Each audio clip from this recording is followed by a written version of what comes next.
మీ ఉద్దేశం ఏమి?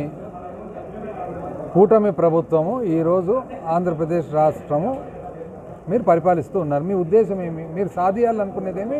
మీరు సాధించినదేమి? ఎప్పుడో ఏప్రిల్లో టెండర్లు జరుగుతాయి నెయ్యి సప్లైకి, మార్చ్ ఏప్రిల్లో. మేలో టెండర్లు ఫైనలైజ్ అవుతాయి. జూన్లో సప్లై స్టార్ట్ అవుతుంది. సప్లై స్టార్ట్ అయినప్పుడు నెయ్యిలో కలుషితం ఉందని చెప్పి మీకు అనుమానం కలిగింది. అనుమానం కలిగితే మీరు టెస్టింగ్ పంపించినారు, రిపోర్ట్స్ వచ్చాయి. తీసుకోండి, దానికి సంబంధించిన చర్యలు తీసుకోండి. దానికి సంబంధించిన అన్ని విధాల ఏదైతే తప్పు జరిగిందో దాన్ని అరికట్టండి. మంచి క్వాలిటీ నెయ్యి తెప్పించి దీనికి ఎవరు అడ్డం వచ్చినారు అని. మార్చ్ ఏప్రిల్లో టెండర్లు జరిగితే ఎవరు అది? అప్పుడు ఉండేది ఎవరు? మేలో టెండర్లు ఫైనలైజ్ చేస్తే ప్రభుత్వం ఎవరు? అది మోడల్ కోడ్ ఉంది, ఎలక్షన్ కమిషన్ పర్యవేక్షణలో నిర్వహణ జరుగుతుంది.